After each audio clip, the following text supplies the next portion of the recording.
Consultation തന്നു അല്ലേ? അപ്പം ദുബായിക്ക് പോകാൻ എല്ലാം റെഡിയാണോ? മെന്റലി തയ്യാറെടുക്കുക. ആദ്യം നമ്മുടെ മൈൻഡ് സെറ്റ് ചെയ്യുക. മൈൻഡ് സെറ്റ് ചെയ്താലേ നമ്മുടെ ബാക്കി കാര്യങ്ങൾ ശരിയാകത്തുള്ളൂ. അപ്പം മൈൻഡ് സെറ്റ് ചെയ്യുക, ദുബായിക്ക് പോകാൻ റെഡിയാവുക. എനിക്ക് മോഹൻ സാറെ ദുബായിക്ക് പോകണമെന്ന് പറഞ്ഞാൽ മതി, ബിനു സാറെ ദുബായിക്ക് പോകണമെന്ന് പറഞ്ഞാൽ മതി, ഗീതാമാഡം ദുബായിക്ക് പോകണമെന്ന് പറഞ്ഞാൽ മതി. ഓൾറെഡി ഞാൻ ദുബായിക്ക് പോകും അല്ലേ? കാരണം ടൗണിലുള്ളവർ പോകുമ്പോൾ നമ്മൾ ഓട്ടോമാറ്റിക്കലി പോകുമല്ലോ അല്ലേ? പിന്നെ അതിനകത്ത് ഡയറക്റ്റ് നമ്മൾ ഒരു 6 ലക്ഷം ഡയറക്റ്റ് റെഫറൻസ് ഇപ്പം നമ്മൾ പറഞ്ഞില്ലേ 36,000-ൻ്റെയും ഒക്കെ കണക്ക് പറഞ്ഞില്ലേ, അങ്ങനെ ഒരു 6 ലക്ഷം ഡയറക്റ്റ് റെഫറൻസും കൂടെ ചെയ്ത് കഴിഞ്ഞാൽ ക്വാളിഫൈഡ് ആകും. അപ്പം പിന്നെ ഈസി അല്ലേ? ടാസ്ക് ഈസി അല്ലേ? അല്ലേ കേട്ടോ സാറേ? അപ്പൊ ഞാൻ എന്നെ അത് പരിചയപ്പെടുത്താം. എന്റെ പേര് റംലത്ത് ബിബി നാട്.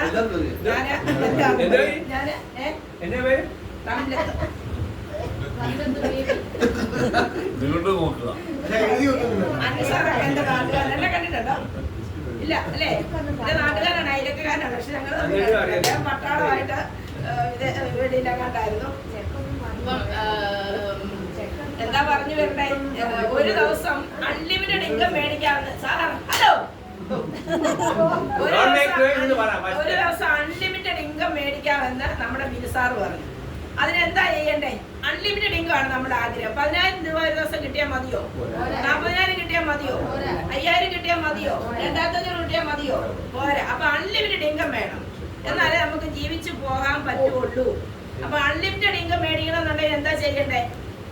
ഡയമണ്ട് പാക്കേജ് എടുക്കുക. അപ്പൊ ഇവിടെ ഇപ്പൊ 6, 7, 8, 10 പേര് ഡയമണ്ടിലുണ്ട്. ബാക്കിയുള്ള എല്ലാവരും ഇൻകം ഏൺ ചെയ്യാൻ ആഗ്രഹിച്ച് വന്നിട്ടുള്ള ആളുകൾ അൺലിമിറ്റഡ് ഇൻകം മേടിക്കാനാണെന്നുണ്ടെങ്കിൽ ഡയമണ്ട് പാക്കേജ് അങ്ങ് എടുക്കുക. അപ്പോഴല്ലേ നമുക്ക് അൺലിമിറ്റഡ് ഇൻകം മേടിക്കാൻ പറ്റുള്ളൂ. അപ്പം എന്താ ചെയ്യണ്ടേ? 40 പ്രോഡക്റ്റ് എടുത്തവരാണ് ഞങ്ങളുടെയൊക്കെ വീടുകളിൽ പ്രോഡക്റ്റ് ഇല്ല എന്ന് കഥ പറയുന്നത്. അപ്പം എന്താ ചെയ്യണ്ടേ? വീട്ടിൽ എക്സ്ട്രാ മക്കളെ, പ്രായപൂർത്തിയായ മക്കളെയൊക്കെ പേരിൽ ഒരു ഐഡിയ എടുത്ത് വീണ്ടും ഒരു ഡയമണ്ട് അങ്ങ് എടുക്കുക. അപ്പം പ്രോഡക്റ്റ് ആയിക്കോളും. അപ്പം പ്രോഡക്റ്റിന്റെ കാര്യത്തിനൊക്കെ ആയില്ലേ? ഇനി അനുസാർ മുമ്പ് ചോദിച്ച കാര്യത്തിനുള്ള ആൻസർ, സാറിന് ഒരു സ്റ്റാർട്ടർ പാക്കേജ് എടുത്ത സമയത്ത് ആ ഒരു ബോക്സ് കിട്ടാനായിട്ട് ബുദ്ധിമുട്ടുണ്ടായോ? ഇല്ല, പെട്ടെന്ന് കിട്ടിയില്ലേ? എന്ന് പറഞ്ഞ പോലെ തന്നെ ഈ ബാക്കി വരുന്ന 39 പ്രോഡക്ട്സും പെട്ടെന്ന് തന്നെ കിട്ടും. Don't worry about it. അതേ തന്നെ പെട്ടെന്ന് കിട്ടും. പിന്നെ ഈ റഫറൽ കമ്മീഷൻ സാറ് കൊണ്ടുവരുന്ന ഡയമണ്ട് പാക്കേജിന്റെ 36,000 രൂപ സാറിന്റെ ഡൗണിൽ ആരാണോ സബ്മിറ്റ് ആവുന്നത്, ആ സബ്മിറ്റ് എന്ന് അടിക്കുന്ന സമയത്ത് തന്നെ നമ്മുടെ വാലറ്റിലേക്ക് 36,000 രൂപ ഷോ ചെയ്യും. മനസ്സിലായോ? ആ 36,000 രൂപ അന്നേരം വേണമെന്നുണ്ടെങ്കിൽ നമുക്ക് പിന്നെ കൊടുത്തുകൊണ്ട് നമുക്ക് ആ 36,000 രൂപ അന്നേരം വിഡ്രോ ചെയ്യാം. എല്ലാ ഗീത വേണം. അങ്ങനെയാണ് ഡെയിലി നമ്മൾ ചെയ്തുകൊണ്ട് ഇപ്പൊ നമ്മുടെ ക്യാഷ് അക്കൗണ്ടിലേക്ക് വരുന്നത് നമ്മുടെ ഇനാഗുറേഷന് ശേഷമാണ്. അതുകൊണ്ട് അങ്ങനെ എടുക്കാൻ പറ്റും. ഇപ്പൊ സെക്കൻഡിൽ ഒരാളെ കൊണ്ടുവന്നാലും ഇപ്പം ബിനുസാർ പറഞ്ഞു ഇവിടെ 36,000 ഈ സൈഡിലുമായിട്ട് റഫർ ചെയ്യുമ്പോൾ 36,000 എന്ന് പറഞ്ഞു. ഈ സൈഡിൽ തന്നെ വന്നാലും 36,000 കിട്ടും. മനസ്സിലായോ? ഈ സൈഡിൽ വന്നാൽ തന്നെ 36,000 കിട്ടും. നമുക്ക് സൈഡ് വാങ്ങണമെന്നില്ല. ഇവിടെ നമ്മുടെ ഒരു ഡയമണ്ട് എന്ന് പറഞ്ഞ 1 ലാഖിന്റെ പാക്കേജ് എടുത്തു. അല്ലെങ്കിൽ ഏത് അവസ്ഥയിലാണേലും സ്റ്റാർട്ടർ ആണേലും ഇവിടെ ഒരു ഡയമണ്ടിനെ കൊണ്ടുവന്നു. 36,000 ഇവിടെ കിട്ടി. ഇവിടാണ് ഒരു ഡയമണ്ടിനെ കൊണ്ടുവന്നത്. ചൈനയോടനുബന്ധിച്ചാണ്, ആ ആളുടെ ഡൗണിലേക്കാണ് നമ്മൾ ഡയമണ്ടിനെ പോസ്റ്റ്. അവിടുന്ന് കിട്ടും 36,000. പൊസിഷൻ മാറണമെന്നില്ല. അപ്പൊ നമുക്കത് വിഡ്രോ ചെയ്യാൻ പറ്റും. വിഡ്രോ ചെയ്യാം. ഞാൻ പറഞ്ഞുതരാം. 36,000 കിട്ടും. ഇനി ഇതിന് താഴോട്ടാണ് നമ്മൾ ഡയമണ്ടിനെ കൊടുക്കുന്നത്. ഇവിടെ 36,000 എന്നുള്ളതല്ല, റഫറൽ കമ്മീഷൻ അൺലിമിറ്റഡ് ആണ്. എത്ര പേരെ വേണേലും ഏത് സൈഡിൽ വേണേലും റഫർ ചെയ്യാം. മനസ്സിലായി? ഈ ബൈനറി എന്ന് പറയുന്ന സംഭവത്തിന് വേണ്ടിയാണ് നമ്മൾ ഇവിടേക്ക് മാച്ചിങ്ങിന് വേണ്ടിയാണ് 36,000 അല്ലെങ്കിൽ അവിടെ ഒരു ഡയമണ്ട് എന്നത്. ഇപ്പൊ ഇപ്പം എന്നെ സംബന്ധിച്ച നല്ല ഒരു പവർ സൈഡാണ് മോഹൻ സാറിനെ ചെയ്തത്. ഞാൻ മിനിഞ്ഞാന്ന് സാറ് വീട്ടിൽ ഇരുന്ന് പൈസ മേടിക്കും. മിനിഞ്ഞാന്ന് ഞാൻ കുറെ ഫോം എൻട്രി ചെയ്യാനും കാര്യങ്ങളൊക്കെ ഉണ്ടായിരുന്നു. ശരിയാ, ഒരു 22,000 രൂപ ഉണ്ടായിരുന്നു മിനിഞ്ഞാന്ന്. ഒറ്റ ദിവസം രാവിലെ 22,000 രൂപ കിട്ടി അക്കൗണ്ടിലേക്ക്. മനസ്സിലായോ? ഒരു ദിവസം കിട്ടിയെങ്കിലുമാണ് 22,000 രൂപ. ചെറിയ എമൗണ്ട് ആണോ? അല്ല. അങ്ങനെ വീട്ടിൽ നിന്ന് പൈസ മേടിക്കുന്ന ആളല്ല ഞാൻ. എനിക്ക് നോമ്പാണ്. ഞാൻ വണ്ടി എടുത്തോണ്ട് പോകും. പിന്നെ വെയിലൊന്നും എനിക്ക് വിഷയമല്ല രാജു സാറേ. ഞാൻ വർക്ക് ചെയ്യുന്നുണ്ട്. സാർ ഇങ്ങനെ എന്നെ കാണുമ്പോ എന്തായാലും പറയണ്ടേ, അതിനുവേണ്ടി അങ്ങ് പറയുന്ന. ഞാൻ വെയിലോ മഴയോ ഒന്നും വിഷയമാക്കുന്ന ആളല്ല. ഞാൻ വണ്ടി എടുത്തോണ്ട് പോകും, വർക്ക് ചെയ്യും. കുന്നുകുന്നമാണ്, പിന്നെ കോഴഞ്ചേരി അല്ലെങ്കിൽ തിരുവല്ല, ഏത് മേഖലയാണെന്നൊന്നും നമുക്ക് വ്യത്യാസമില്ല. നമ്മളൊക്കെ വർക്കിന് പോകുന്നുണ്ട്. സാറ് ഉമ്മ വെള്ളം പറയാൻ എന്നെ പറ്റി കേട്ടോ. ഇതൊന്നും ആരും വിശ്വസിക്കരുത്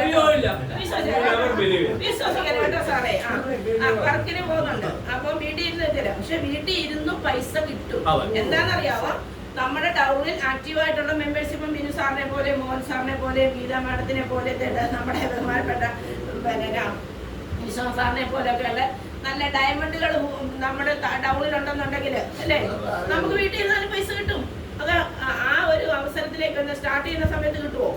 ഇല്ല. നമ്മൾ കുറച്ച് ഇനീഷ്യൽ സ്റ്റേജിൽ നിന്ന് വിട്ട് അങ്ങോട്ട് കുറച്ച് ഓടി ഓടി ഓടി പോകുമ്പോഴത്തേക്കാണ് 1 എന്നുള്ളത് 9, 9 എന്നുള്ളത് 90 മാറുന്നത്. ഇപ്പൊ മൾട്ടിലെവൽ മാർക്കറ്റിംഗിൽ ഒരു ഡെഫിനേഷൻ ഉണ്ട്. 1 + 1 എന്നുള്ളത് എത്രയാ? 2 അല്ലേ? പക്ഷെ മൾട്ടിലെവൽ മാർക്കറ്റ് ഇൻഡസ്ട്രിയിൽ ഒരു ഡെഫിനേഷൻ ഉണ്ട്. 1 + 1 = 11. മനസ്സിലായോ? പണ്ട് പിന്നെ നമ്മുടെ ബഷീറിന്റെ അമ്മൂഞ്ഞ് പറഞ്ഞാൽ ഇമ്മിണി വലിയൊന്നല്ല. 1 + 1 2 അല്ല. മൾട്ടിലെവൽ മാർക്കറ്റിംഗ് ഡെഫിനേഷൻ എന്ന് പറയാം 1 + 1 അല്ലേ രാജു സാറേ? 11 ആണ്. അതാണ് മൾട്ടിപ്ലിക്കേഷൻ എന്ന് പറയുന്നത്. അതാണ് ടൈം ലിവറേജിംഗ് എന്ന് പറയുന്നത്. ഈ ടൈം ലിവറേജിങ്ങിലൂടെയാണ് നമുക്ക് ക്യാഷ് ഏൺ ചെയ്യാൻ പറ്റുന്നത്. പിന്നെ മാർക്കറ്റിംഗ് പ്ലാൻ പറയുമ്പോൾ ഒരു കാര്യം കൂടി നമ്മൾ ശ്രദ്ധിക്കുക. നമ്മുടെ ഗവൺമെന്റിന്റെ ബൈലോ അനുസരിച്ച് മാച്ചിങ് ബോണസ് പെർ ഹെഡ് ഇത് നമ്മൾ വിട്ടുപിടിക്കണം. അതായത് നമ്മുടെ അത് നമുക്ക് ഒരു ശ്രദ്ധിക്കേണ്ട കാര്യമാണ്. ഇവിടെ ഒരാൾ വന്നാൽ നമുക്ക് 400 പേർ എന്നുള്ളത് 2250 ബിസിനസ് വോളിയത്തിന്റെ പേർ മാച്ച് പറഞ്ഞോണം. 2250 എന്നുള്ളതാണ് നമ്മുടെ ഇവിടുത്തെ ഒരു വോളിയം. അതായത് ഒരാൾ വന്നാൽ, ഇപ്പൊ ഞാൻ വന്നു, എന്റെ ടൗണിൽ മേളിൽ നിൽക്കുന്ന കുട്ടപ്പ സാറിന് 16,000 ഇവിടെ പിന്നെ മാച്ചിങ് ബോണസ് കിട്ടി. ഞാൻ ഒരാളല്ലേ വന്നേ. അപ്പം ആ ഒരാളിലല്ല കാര്യം, നമ്മുടെ ബിസിനസ്സിൽ നടക്കുന്ന ബിസിനസ് വോളിയത്തിന്റെ. അപ്പം ഇവിടെ 2250 ഇവിടെ മാച്ച് ചെയ്തു, 2020 മാച്ച് ചെയ്തുമ്പോൾ 400.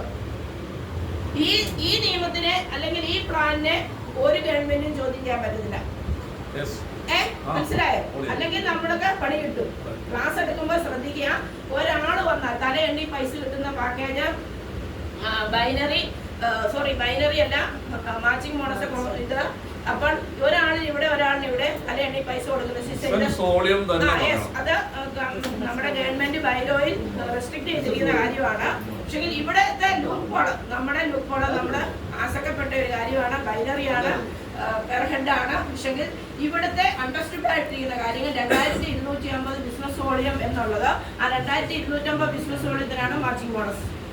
മനസ്സിലായോ? ആ 2000 നമ്മൾ പ്ലാൻ പറയുമ്പോൾ ഒക്കെ ഇവിടെ നിന്ന് വന്നു 2500 ആ ബിസിനസ് ആണ് പറയുന്നത്. പക്ഷെങ്കിൽ ഒരാൾ നമ്മളെ ക്വസ്റ്റ്യൻ ചെയ്താൽ നമുക്ക് പറഞ്ഞു നിൽക്കാൻ പറ്റുന്ന ലൂപ്പോളാണ് 2250 മാച്ചിങ് ബോണസ്. അവിടെ വോളിയമാണ് വരുന്നത്, പെർ ഹെഡ് അല്ല. ഓക്കെ, മനസ്സിലാക്കണം. പ്ലാൻ പറയുമ്പോൾ ശ്രദ്ധിക്കണം. നമ്മളെ വാച്ച് ചെയ്യാൻ ഒരുപാട് പേരുണ്ട്. നമ്മൾ വാച്ച് ചെയ്യാൻ ഒരുപാട് പേരുണ്ട്. അല്ല, ബിൻസാറ് പറഞ്ഞ മോശമാണെന്നല്ല ടീച്ചറെ പറഞ്ഞത്. നമ്മുടെ ബിൻസാറ് മനസ്സിലായാൽ പറഞ്ഞതിനാണ്. അതാണ്. അപ്പം അത് 2250 മാച്ചിങ് ബോണസ്, അതായത് വോളിയം, അപ്പുറം ഇപ്പുറത്തെ വോളിയം വരുന്നതിനാണ് നമ്മുടെ ഈ ഒരു ഇൻകം റൈസ് ചെയ്യുന്നത് എന്ന് നമ്മൾ വ്യക്തമായിട്ട് മനസ്സിലാക്കുക. ക്വസ്റ്റ്യൻ ചെയ്യുമ്പോൾ ഏതെങ്കിലും ഒരു അവസരത്തിൽ ഇത് നമ്മൾ ആൻസർ ചെയ്യേണ്ടി വന്നാൽ അതെന്താണെന്നുള്ളവർ ഇവിടെ ലീഡേഴ്സായിട്ട് ഇരിക്കുന്ന ആൾക്കാർക്ക് മൾട്ടിലെവൽ മാർക്കറ്റിംഗ് ഇൻഡസ്ട്രി കോൺസെൻട്രേറ്റ് ചെയ്തിട്ടുള്ള ആൾക്കാരുടെ ആൻസർ മീൻസ് എന്താണ് അവരുടെ മീനിങ് അവർക്ക് കിട്ടിക്കണം. അതാണ്. അപ്പോൾ അത് മനസ്സിലാവേ. പിന്നെ എന്താ സാറേ? അപ്പൊ ഇങ്ങനെ കുറച്ച് കാര്യങ്ങൾ നമ്മൾ ശ്രദ്ധിക്കുക. അപ്പൊ അൺലിമിറ്റഡ് ഇൻകം ഏൺ ചെയ്യാൻ മാക്സിമം ട്രൈ ചെയ്യുക. പ്രോഡക്റ്റിനെ പറ്റി ഡോണ്ട് വറി. പ്രോഡക്റ്റ് ഇന്നും ഞാൻ രാവിലെ വരാനായിട്ട് താമസിച്ചത് അതുകൊണ്ടാണ്. നമ്മുടെ സ്റ്റോക്കിസ്റ്റുമായിട്ട് സംസാരിച്ചുകൊണ്ടിരിക്കുകയായിരുന്നു. ഞാൻ ഇറങ്ങി വണ്ടി എടുത്ത സമയത്താണ് അവർ വിളിച്ചത്. സംസാരിക്കാൻ പറ്റത്തില്ല. നമുക്ക്